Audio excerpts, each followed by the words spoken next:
कभी कभी तो लगता है कि जैसे सब्जी मंडी होती है, घास की मंडी होती है, पशुओं की मंडी होती है, ऐसे दूल्हों की भी मंडी लग जानी चाहिए। इनके गले में कार्ड लटका देना चाहिए, मैं इंजीनियर हूँ, मेरा दाम 5 लाख है, मैं सॉफ्टवेयर इंजीनियर हूँ, मेरा दाम 10 लाख है। अब पिछले दिनों तो ये घटना ये शायद उत्तर प्रदेश की या मध्य प्रदेश की रही है, जहाँ एक IAS ऑफिसर ने 50 लाख रुपया मांगा था। और अजब बात देखिए, जिस लड़की का विवाह, वो भी एक IAS अधिकारी थी, IAS अधिकारी होने के बावजूद आदमी का दाम 50 लाख है, तो लड़की का क्या होना चाहिए फिर? वो महा मूर्ख हैं वो माँ बाप जो पैसा दे के ऐसे दूल्हा खरीदते हैं। और शर्म से मर जाना चाहिए इन तथाकथित शिक्षित अनपढ़ मूढ़ों को जो अपना दाम लगाते हैं। एक माता पिता अपनी कन्या को, अपनी प्यारी बच्ची को पाल पोस के, पढ़ा लिखा के, सुशिक्षित करके, संस्कार दे के, अपने आप से अलग करके तुमको दे रहे हैं। ये क्या छोटी बात है कि उसके बाद भी इनको पैसा चाहिए? लेकिन मेरी इस सोच से क्या फ़र्क पड़ता है, क्योंकि तुम लोग जो यहाँ पर बैठे हो, तुमने भी जब अपने बेटे ब्याहे हैं, तुमको भी तो दहेज लेने में कोई संकोच नहीं हुआ है। और तुम भी जब अपनी बेटियों का ब्याह करते हो तो तुम्हें भी लगता है कि मैं चाहे ज़्यादा खर्च करके, उधार खर्च करके लेके खर्च करूं, पर मैं ऐसी शादी करूं कि घर वाले सब दुनिया के लोग देखें और मेरी शान बन जाए, और मेरी लड़की को जो परिवार लेके जाए वो भी याद रखें कि हमने कितना पैसा इनके ऊपर खर्च किया था कि मेरी बेटी सुख से रहे। ये भूल आप सब करते हैं, आप सब करते हैं, और ये आपकी मानसिक अपाहिजता का पहचान होती है। हम कहते कुछ हैं, हम करते कुछ है।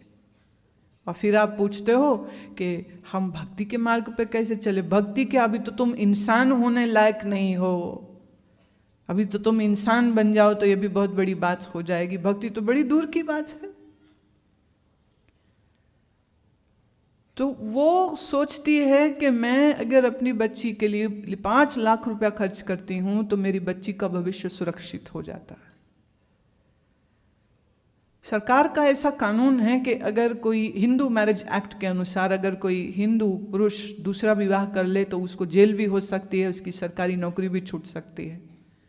मैं ये सोचती हूँ कि कभी सरकार ऐसा भी सोचे कि जो सरकारी कर्मचारी दहेज ले उसको भी नौकरी से निकाला जाना चाहिए,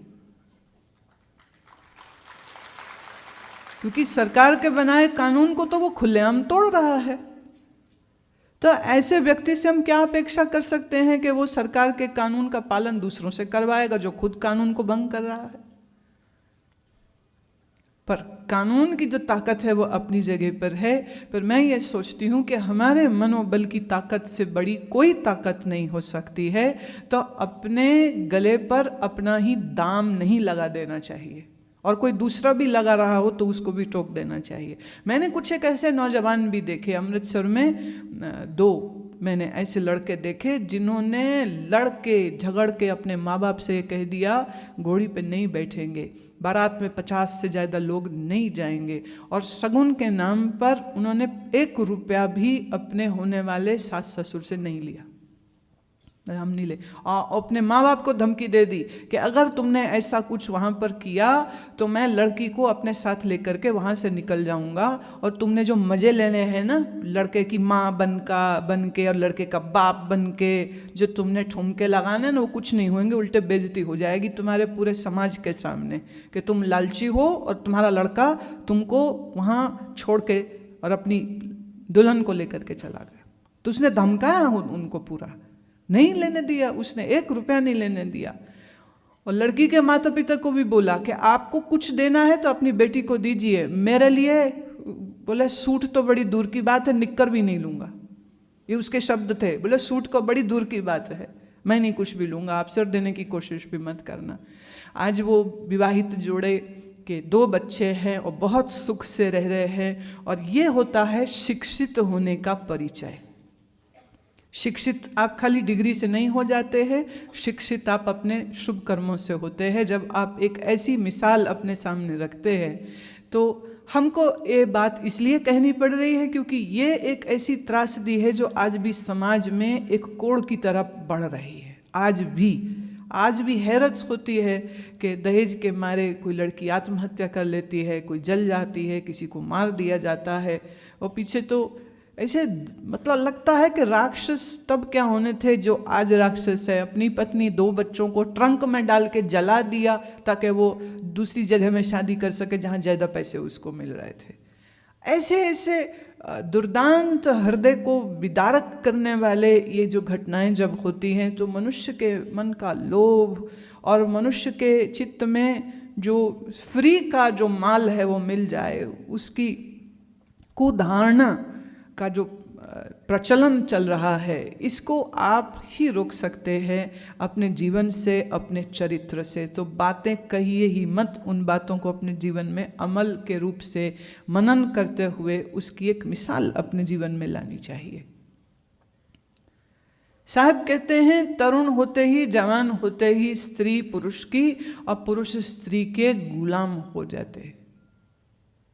अब समय कहाँ बीतेगा, एक दूसरे से क्रियाकलाप करने में समय बीतेगा, फिर इसमें बच्चे हो जाएंगे तो उनको स्कूल पढ़ाओ लिखाओ, तो उनके लिए पैसा कमाओ और घर बनाओ और घर चलाओ। तो बोले बचपना गया खेल खेलते में, जवानी चली जाएगी एक दूसरे की गुलामी करते हुए में। ना तो सत्संग, ना कथा कीर्तन, ना प्रभु चरण प्रेम बसाया रे, ये चीज़ें जीवन में होती नहीं, समय नहीं है उनके पास। देखिए, मैं इस बात को बहुत अच्छे से समझती हूँ कि आज के इस महंगाई के दौर में गुजारा करने के लिए स्त्री पुरुष दोनों को बहुत मेहनत करनी पड़ती है और काम करना पड़ता है, ट्रू। पर फिर यह भी याद रहना चाहिए कि इस अस्थिर, असत, विनाशी संसार के लिए तुम कितनी भी मेहनत कर लो, अंत में तो हाथ कौड़ी भी नहीं रहने वाली है। तो आपको इसको प्रायोरिटाइज करने की आवश्यकता है। देखें, मेरी दृष्टि में मैं हमेशा ये बात कहती हूँ कि जो सीखने की, धर्म के मामले में जो सीखने की उम्र बच्चे की है, जो बुद्धि उसकी होती है, जो उसका सीखने की क्षमता होती है, वो क्षमता आयु के साथ कम होने लग जाती। आप देखिए, स्कूल में बच्चे 8 से 9 विषयों को पढ़ते हैं।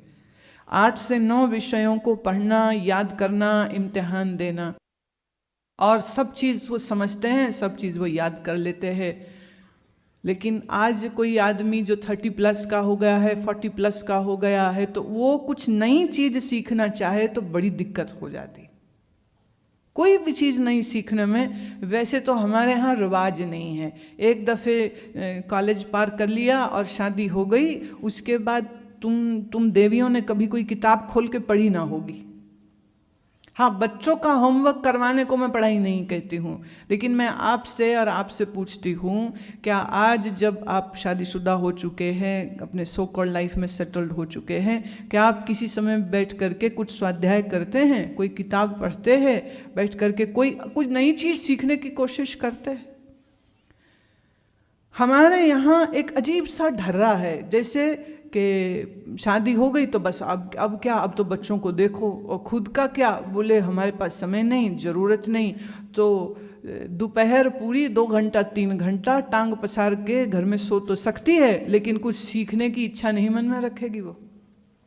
और जब ऐसी उम्र में आप सीखना चाहें, अगर पूरी इच्छा होवे, तो मैंने ये देखा है कि बड़ी उम्र में जा कर के भी सीखने की अगर भाव पूरी हो तो आदमी बहुत कुछ सीख सकता है। मैं उदाहरण देती हूँ, भरतनाट्यम की एक बहुत प्रसिद्ध नृत्यांगना हुई थी, प्रतिमा बेदी। उसने 42 साल की उम्र में इस शास्त्रीय नृत्य को सीखना शुरू किया था, 42 साल की उम्र में।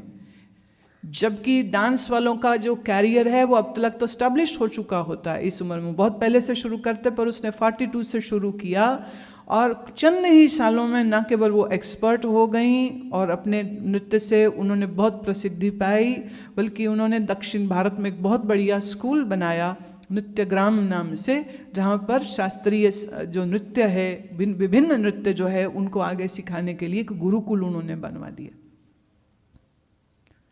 लेकिन अधिकतर लोगों का समय खाने में बीतता है, पीने में बीतता है। सुबह नाश्ता करते हो तो पूछते दोपहर में क्या खाएंगे, दोपहर खा रहे हो तो पूछते रात को क्या खाएंगे, रात को खा रहे हो तो अच्छा कल सुबह क्या खाएंगे। तो खाना खाना खाना और खाने के अलावा और कुछ सोचता ही नहीं है। तो यहाँ खाना चलता रहता है या कपड़े चलते रहते हैं, क्या पहनने का, क्या लेने, क्या करने। एक टेलर बता रहे थे, कहते महिलाएं, खास करके महिलाओं की बड़ी गुनगा था वो सुन, लेडीज़ टेलर है ना, तो इस करके लेडीज़ की बात सुना रहे थे। कहते वो कपड़ा सिलने दे जाएंगे, उसको बोलो अच्छा 1 हफ्ते में आ जाओ। बोले हफ्ता बीतता नहीं तो वो डाके धमाकती है सर पे, दो कपड़ा दो का।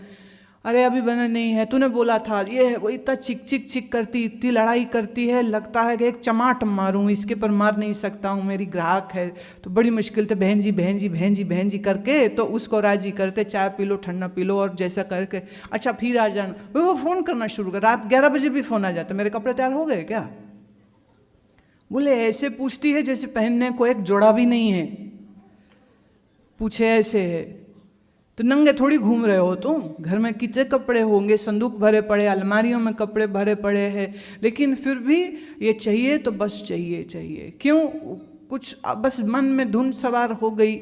मन हमेशा बाहर बाहर बाहर दौड़ता रहता है, तो कपड़े में, खाने में, और कपड़ा खाना है तो फिर पैसा, पैसा दो पैसा दो पैसा दो। मैं इस विषय में ये नहीं कह रही हूँ कि सारा दोष सिर्फ स्त्रियों का है और पुरुषों का नहीं है, लेकिन मैं ये समझती हूँ जिस घर की स्त्री संयम से जीवन नहीं जीती है, उस घर का पुरुष कभी ईमानदार नहीं रह सकता, वो रिश्वत खाएगा ही खाएगा। ये ताली पुरुषों की ओर से आई कि महिलाओं की ओर से? जब स्त्री के अंदर ये भावना जम जाते है, जिस घर में माँ, जिस घर में पत्नी, जिस घर में बेटी, जिस घर में बेटे अपने पिता से अनावश्यक खर्चा मांगते रहेंगे, अनावश्यक शॉपिंग के लिए पैसा मांगते रहेंगे, तो जितना वो कमा रहे हैं उतने में तो गुजारा होने नहीं वाला है। तो अब वो एक्स्ट्रा इनकम बनाने के लिए उसको रिश्वत का सहारा या बेईमानी का सहारा लेना पड़ता है।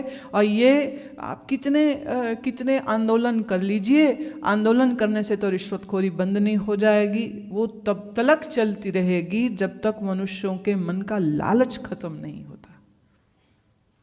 आंदोलन करके, धरने दे के, जिंदाबाद मुर्दाबाद करने से, किसी पर अंगुली उठा लेने भर से तो ये भ्रष्टाचार खत्म नहीं हो जाएगा। एक घटना ऐसी घटी थी, मैं वो भी तुमको सुनाती हूँ। एक किसी ऑफिस में सेल्स टैक्स वालों ने छापा मारा। अब वो क्या नाम का ही छापा होता है, वो आए तो होते हैं भी पैसा जो देना दो, तो नहीं तो हम लम्बा चक्कर तुमको डाल देंगे। तो मालिक ने कहा अच्छा चलो आप ना अंदर आओ, तो अंदर बैठ के बात करते हैं। तो अभी बाहर तो और दूसरे क्लाइंट भी थे, उनके सामने वो मांग भी नहीं सकते हैं, तो अंदर ऑफिस में ले गए। अंदर ऑफिस में जब बैठे तो वहाँ मेरी तस्वीर लगी हुई थी। उस ऑफिसर ने कहा ये, बोले तो हमारे गुरु हैं। है अच्छा, मैं तो इनको सुनता हूँ, मैं तो बहुत अच्छे लगते हैं, कभी मैं मिल सकता हूँ, कभी मिलवा सकते हो। तो ऐसे वो पैसे वाली बात छोड़ के वो ये वाली बात चालू हो गया। संयोग की बात है कि उसी समय पर हमारे आश्रम से उनको फ़ोन चला गया, क्योंकि वो आश्रम में कुछ काम करवा रहे थे, तो उस काम के सिलसिले में। तो जब उससे फ़ोन उठाया तो उसने थोड़ा और छाती चौड़ी करके बोला गुरु मैं आश्रम से फ़ोन आया। तो उसको बता रहा है कि मेरे तो बात भी होती है। तो वो और थोड़ा रीढ़ की हड्डी सीधी करके बैठ गया। और फिर वो पूछता है पूछो पूछो गुरुजी है वहाँ पर, पूछो पूछो, और मिलवा सकते हो तो पूछो, मैं तो दूर से देखा है उनको, मैं सामने सामने बैठ के नज़दीक में मिलना चाहता हूँ, तो मिलवा दे। उसने कहा तो बात करी, उसका हाँ हाँ वो भी हो जाएगा, आप मेरे साथ चलना। फिर उसने कहा अच्छा चलो अब आपकी मैं अब क्या सेवा करूँ, वो बोलो। कहते नहीं मैं तुमसे कुछ नहीं ले सकता। ये बिल्कुल सच्ची घटना। बोले ना ना ना मैं तुमसे नहीं ले सकता हूँ, तेरी पहुँच तो ऐसी जगह पे है, अगर कहीं तुमने उनको बता दिया कि उसने ऐसे मेरे से यहाँ से आके पैसा खाया है, तो उनका क्या पता कोई श्राप व्राप दे दे मेरे को। तो महात्मा लोगों से तो हमको डर लगता है। अब तो मैं यहाँ से नहीं ले सकता हूँ। और मैं अपने साहब को जैसे तैसे समझा लूँगा और मैं यहाँ से पैसे नहीं ले सकता हूँ। मुझे जब ये बात उन्होंने सुनाई, मैंने कहा चलिए जो भी कहिए, उस आदमी में इतनी शराफत तो थी, उसके अंदर इतनी कदर तो थी। कहीं किसी से कभी उसने कुछ कथा सुनी, कभी उसने कहीं से कोई सत्संग सुना जहाँ की वो बात उसके मन में रह गई, जिसकी वजह से वो आया तो पैसा खाने हैं, आया तो रिश्वत लेने वास्ते है। और कम से कम वो कह रहे थे कि 8 से 10 लाख रुपए से कम मुझे पता था कि ये काम होने नहीं वाला है, लेकिन 8-10 क्या, बोले मेरे तो 1 रुपया भी उसने मुझसे नहीं लिया है। और फिर जब उनके शहर में मेरा जाना हुआ तो उन्होंने मिलवाया भी उनको।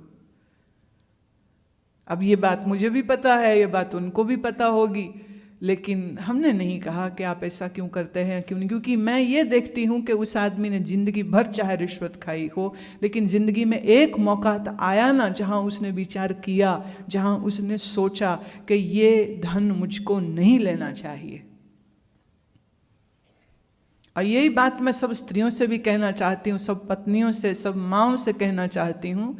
जब आपको पता है कि आपके पति की तनख्वाह 15,000 या 30,000 या 40,000 रुपया है, जब उससे ज़्यादा वो पैसा घर में लाए तो उससे पूछो ये कहाँ की पाप की कमाई लेके आ रहा। याद रहे, ये पाप की कमाई जिसने करी है, अगर ये उसका पाप कर्म बना है तो उस पाप की कमाई को जिन्होंने खाया है, जिन्होंने भोगा है, क्या उनको फल नहीं भोगना पड़ेगा? मान लीजिए कहीं पर भोजन में कोई जहरीली चीज़ गिर गई है या भोजन खराब हो गया है, वो भोजन को जो जो खाएगा वो सबको क्या डायसेंट्री नहीं हो जाएगी? अगर भोजन खराब है तो उस भोजन को जो भी खाएगा उसका स्वास्थ्य बिगड़ेगा। आप सुनते ही हो कि कहीं पे भोजन हो रहा था, कभी अभी स्कूलों में हो जाता है, कभी किसी के एक जगह पीछे का सुनने में आया मंदिर का प्रसाद था, वो शायद गर्मी की वजह से खराब हो गया, तो जितने लोगों ने खाया 200-250 लोगों को अस्पताल में जाना पड़ गया। अगर खराब भोजन खा के शरीर बिगड़ता है तो खराब कमाई को भोगोगे तो उसके दाग भी तुम्हारे ऊपर आते हैं, ये भूलना नहीं तुम बात। ऐसा नहीं है कि जिसने रिश्वत खाई है या जिसने पाप की कमाई करी है या जिसने मतलब गलत काम करके धन उपार्जन किया, अगर वो उसके लिए जिम्मेदार है तो उस धन का उपभोग करने वाला भी उतना ही जिम्मेदार होता है। ये बात बिल्कुल अच्छे से समझ लेना। हम थाना कचहरी पुलिस से बच सकते हैं, हम गलत काम करते हैं जब, लेकिन हम अपने ही कॉन्शियंस से कैसे बचेंगे? हम अपने ही अंतर आत्मा के न्याय से कैसे बचेंगे? और याद रहे, आपके किए गए पाप और पुण्य कर्म का दंड कोई बाहर से आके यमदूत या यमराज नहीं देता है, ये आपका अपना ही अंतर्मन होता है जो आपको पीड़ित करता है या आपको प्रसन्नता देता है। इसलिए ये बात बहुत अच्छे से अपने दिमाग में बैठा लीजिए कि आप कितना ही छुप छुपा करके अपराध करिए, उस पाप कर्म की जो दाग है वो आपके अंदर छूट जाती है। तुम दूसरों से तो छुपा सकते हो, तुम अपने आप से कैसे छुपाओगे? देखो, आपके हाथ में कांटा है अगर, और वो कांटा आपको चुभ रहा है, तो आप ही जिम्मेदार हो, क्योंकि आप कांटे को छोड़ नहीं रहे हो, इसलिए कांटा आपको चुभ रहा है। अब आपको कांटे की चुभन नहीं चाहिए, कांटा छोड़ दीजिए। तो पाप कर्म का फल दुख होता है, शारीरिक, मानसिक, बौद्धिक, भावनात्मक दुख जितने हैं, और फिर बाहर की अगर हम बात करें तो शरीर के रोग, वह भी पाप कर्म का ही दंड फल है। और जो बाहर आदमी तरसता है छोटी छोटी चीज़ के लिए, उसको पीड़ा भोगनी पड़ती है, किस वजह से? पाप मतलब क्या? पाप का फल मतलब क्या? सिर्फ इतना, पाप का फल एक ही होता है और वो है दुख। आप बड़े धनवान हैं, आपका बड़ा अच्छा बिजनेस है, कारोबार है, लेकिन कभी कभी किसी एक छोटी सी चीज़ की वजह से आपके इतना संताप, इतना दुख अंदर हो रहा होता है और उस दुख का कोई समाधान आप नहीं कर पाते।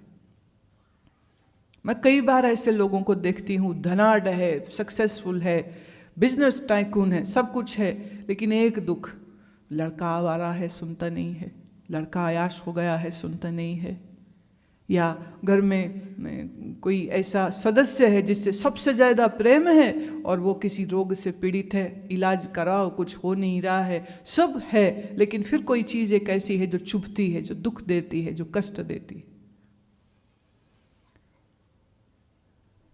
इस बात को बहुत अच्छे से समझ लीजिए। आप 4 पर्दों में छुप करके दुष्कर्म करिए, लेकिन वह दुष्कर्म की जो कीचड़ है वह आपके मन पर, आपके ऊपर गिरती है और यही फिर आपके दुख का कारण बन जाती है। इसलिए हमारे महात्माओं ने ये कहा कि चाहे सबके सामने प्रकट रूप से और चाहे सूक्ष्म पर्दे के पीछे, कभी भी अपने हाथ से, अपने विचार से और अपनी वाणी से अशुद्ध कर्म मत करो, because you will be releasing such force which is going to come back and hurt you.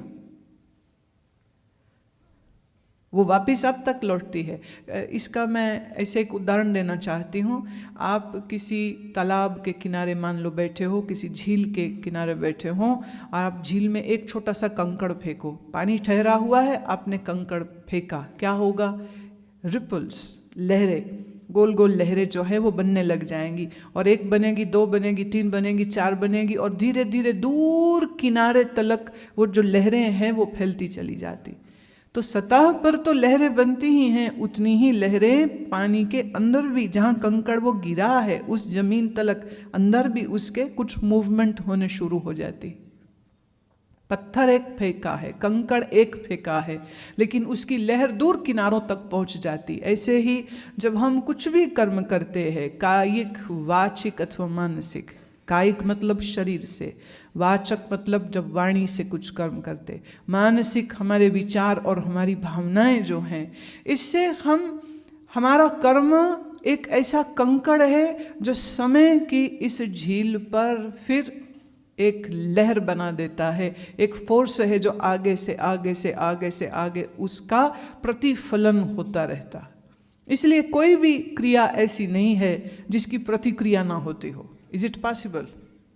हर क्रिया की प्रतिक्रिया होती है। ऐसे ही आपके द्वारा किए गए हर कर्म का फल होता है और उस फल से आप बच नहीं सकते।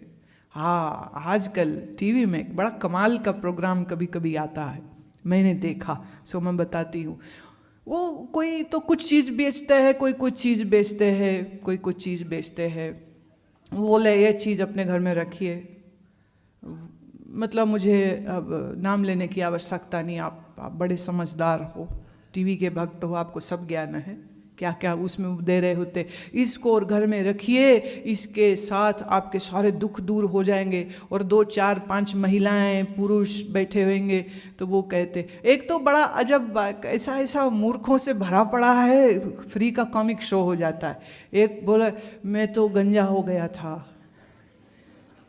फिर मैंने फ़ोन करके ये मंगवाया, फिर जब से मैंने इसका दर्शन किया सुबह शाम मेरे बाल आ गए, मेरे बेटी की शादी नहीं होती थी, फिर मैं ये मंगाया, घर में रखा, मेरी बेटी की शादी हो गई। एक मेरा बेटा ऑस्ट्रेलिया जाना चाहता था, वीज़ा नहीं मिलता था, मैंने ये घर में ला के रखा, वीज़ा हो गया। मेरा बेटा आज वहाँ पर एक बड़ा बंगला दिखा दिया फ़ोटो कि इसमें रहता है और अपने बच्चों के साथ सुख से। मैं ऑस्ट्रेलिया में देखा जो बच्चे यहाँ से पढ़ने को गए हैं, और गए तो इसलिए हैं कि वो पढ़ना क्या बहाना हो तो वहाँ सेटल होना चाह रहे होते। तो वहाँ एक मेरे शिष्य है मेलबर्न में, उनका रेस्टोरेंट है। तो वो मुझे कहने लगे कि बहुत सुंदर जगह में है, मैं चाहता हूँ कि आप एक बार उसको देखिए। जब मैं वहाँ गई तो उनके सारे वेटर स्टूडेंट्स थे। मैंने बड़ी कोठी में, बाप की गाड़ी में मूँछों को ताव दे के घूमता था, वहाँ बर्तन घिस रहा है। और जूठे बर्तन उठा रहा, घर में ग्लास नहीं उठाया होगा। अब वो क्यों कर रहा है वहाँ पर? क्योंकि वहाँ इतना खर्चा है, तो खर्चा पूरा करने के लिए काम करना पड़ेगा। फिर जो ऐश-आयाशी करनी उसके लिए भी पैसा चाहिए, तो फिर पैसा करने के लिए जो काम मिल जाए तो वो जल्दी से पकड़ लेते हैं उसको। लेकिन ये टीवी में जो सामान बेचते हैं वो कहते हैं वो वहाँ चला। अब वहाँ जा कर के वो क्या कर रहा है वो तो सच्ची कहानी तो बता नहीं रहे। पर मजे की बात ये है, मुझे कोई बता रहे थे कि प्रोडक्शन हाउस वाले कि ये जो समय लेते हैं आधे घंटे का, उसका वो 10 लाख से 20 लाख रुपया महीने का देते हैं।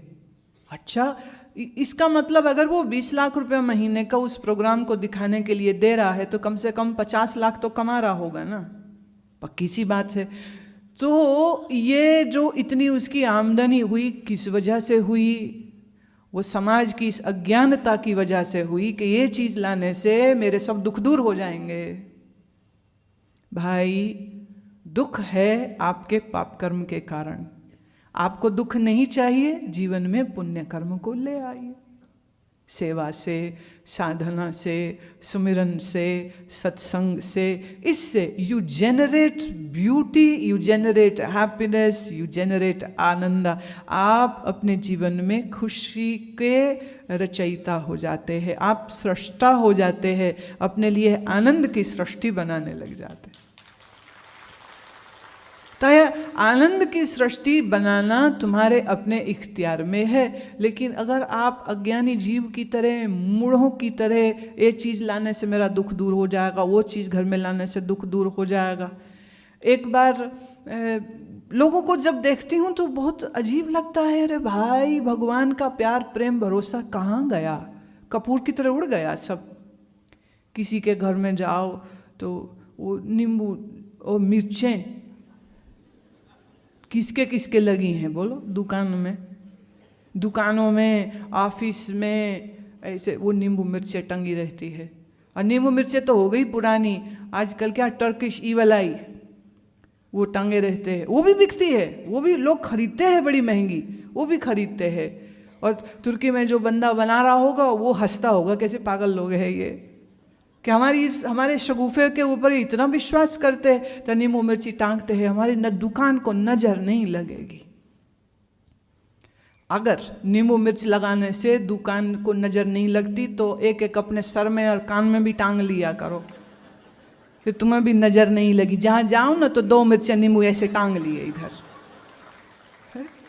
वो दूल्हा होता है ना, दूल्हा ऐसे फूल टांग के जाता है, तो औरतें तो कान में पहन सकती हैं, पुरुष यहाँ दूल्हा बन के परमानेंट। सोचो लखनऊ में सब ऐसे टांगे हुए मिल रहे हो। कल तुम निकलो और जिसको देखो वो यहाँ मिर्चे नींबू, 3 मिर्चे 1 नींबू, डिजाइन अच्छा अच्छा, या एक गले में टांगे हुए 3 मिर्चे 1 नींबू। किसी को किसी की नजर नहीं लगी। नजर लगना क्या होता है? बकवास बात होती है ये। एक ने कहा नहीं गुरु माँ आपको नहीं पता। मैं कहा हाँ ज्ञानी तो तू ही है, मुझे नहीं पता, तुम्हें पता है। मैंने कहा देखो, अगर नजर लगना कोई चीज़ होती तो इस दुनिया में शायद मैं ये कह सकती हूँ कि बहुत से व्यक्तियों के साथ शायद एक व्यक्ति मैं भी होंगी जिसको नज़र लग जाएगी। कितनी नज़रें देखो मुझे घूर रही इस समय पर।